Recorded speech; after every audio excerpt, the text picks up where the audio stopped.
Assalamualaikum warahmatullahi wabarakatuh. Perkenalkan, nama saya Yasmin Gasani Fadli dari kelas A Hubungan Internasional Angkatan 2019. Saat ini saya akan membahas tentang kapal Cina yang memasuki perairan Indonesia. Pada September lalu, kapal Coast Guard Cina dengan nomor lambung 5204 memasuki perairan Indonesia, lebih tepatnya di zona ekonomi eksklusif Indonesia di Laut Natuna Utara. Dari komunikasi petugas yang dilakukan via radio, ternyata kapal Coast Guard Cina tersebut enggan meninggalkan lokasi perairan Indonesia dengan alasan bahwa perairan tersebut berada di area Nine Dash Line yang merupakan wilayah teritorial Cina. Padahal berdasarkan UNCLOS atau United Nations Convention on the Law of the Sea, bahwa keberadaan Nine Dash Line tidak lagi diakui. Mereka mengklaim bahwa ini adalah yurisdiksi Republik Rakyat Tiongkok, dan mereka juga beralasan bahwa mereka melakukan patroli di perairan tersebut. Namun, Indonesia mengklaim bahwa itu adalah zona tangkap eksklusif milik Indonesia. Kementerian Luar Negeri melayangkan nota protes kepada Cina melalui Kedutaan Besar Indonesia di Cina pada Minggu 13 September dan meminta klarifikasi kepada Wakil Duta Besar Cina di Jakarta. Juga pihak Indonesia meminta penjelasan atas keperluan apa kapal tersebut berada di zona ekonomi eksklusif Indonesia. Masuknya kapal Coast Guard Cina ke wilayah zona ekonomi eksklusif Indonesia di Laut Natuna Utara diprediksi akan terus terjadi, mengingat Cina terus berpegang pada klaim teritorialnya yang biasa disebut Nine Dash Line atau 9 garis putus-putus.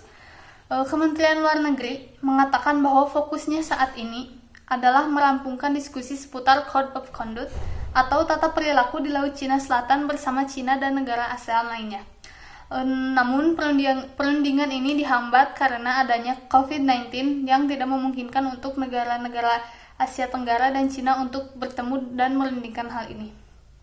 Hal yang ditekankan dan yang sangat digarisbawahi oleh Indonesia yaitu Code of Conduct ASEAN dan Cina harus juga berpegang pada Konvensi Laut Hukum atau UNCLOS. Itu yang menjadi posisi mendasar Indonesia dan diyakini negara-negara lain juga memiliki posisi yang sama.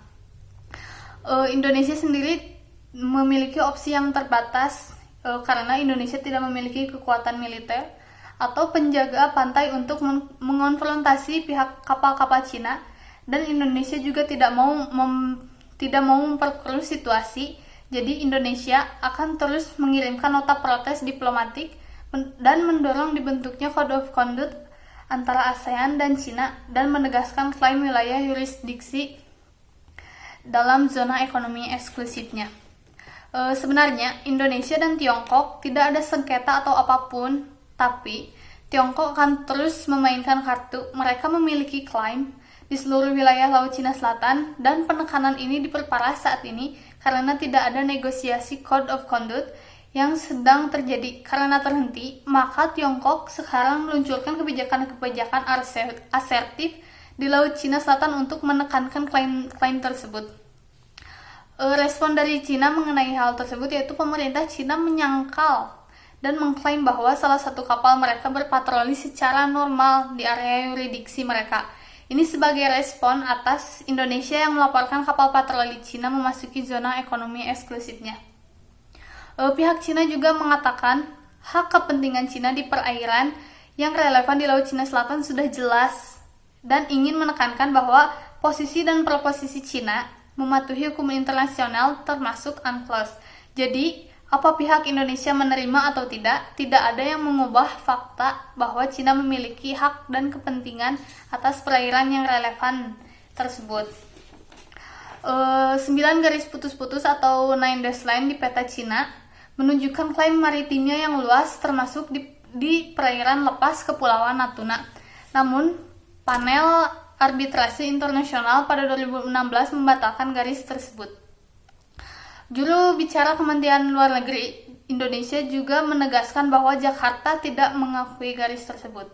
Lalu pada Januari lalu juga Kementerian Koordinasi Politik, Hukum, dan Keamanan mengatakan berencana mengirim nelayan dari Jawa ke perairan Natuna untuk memperkuat kehadiran negara di wilayah sengketa. Jika nelayan-nelayan di wilayah lain di Indonesia benar akan dikirim ke Natuna, Peran mereka bukan untuk menghadang kapal-kapal nelayan asing, melainkan peran mereka adalah menjadi titik komunikasi atau pertama yang menginformasikan kepada pihak berwenang akan adanya intrusi dari nelayan asing atau kapal-kapal asing yang seharusnya tidak berada di posisi tersebut. Klaim Cina atas Nine Dash Line yang tumpang tindih dengan sebagian perairan di zona ekonomi eksklusif Indonesia di Laut Natuna, tepatnya di sebelah timur Pulau Natuna dengan pada jarak 185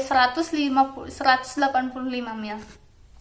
Memanfaatkan mekanisme hubungan bilateral Indonesia dan Cina sebenarnya dapat dilakukan manajemen usaha bersama penangkapan ikan di perairan tersebut antara BUMN Indonesia dan Cina. Pola win-win manajemen ini banyak dilakukan dan diterapkan oleh beberapa negara yang semula juga memiliki konflik perbatasan laut seperti antara Rusia dan Norwegia di Laut Utara atau antara Bangladesh dan Myanmar di Teluk Benggala. Jika manajemen bersama ini berhasil, Indonesia juga dapat mengundang negara lain yang ikut mengklaim Laut Cina Selatan untuk mengubah konflik menjadi keuntungan bersama. Ini dari perspektif blue economy. Sedangkan jika dari perspektif keamanan, maka Indonesia melalui ASEAN dapat berupaya mempercepat penyelesaian Code of Conduct di Laut Cina Selatan antara Angkatan Laut ASEAN dengan Angkatan Laut Cina. Dengan berlakunya Code of Conduct, masing-masing angkatan laut menerapkan mekanisme pencegahan konflik di laut.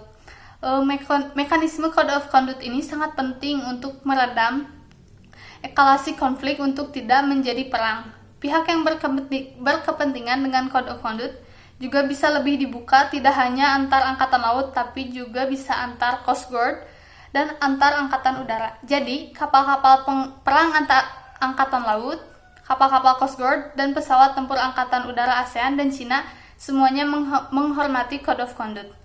Dari perspektif diplomasi sendiri, sangat penting untuk menjabarkan 4 pernyataan Menteri Luar Negeri Republik Indonesia dan menghadapi situasi terkini. Diplomasi luar negeri yang ditunjukkan oleh Menteri Luar Negeri, yakni implementasi kebijakan pemerintah untuk lebih mengedepankan diplomasi dan negosiasi dengan tetap memprioritaskan kepentingan nasional Indonesia. Sekian dari saya. Wassalamualaikum warahmatullahi wabarakatuh.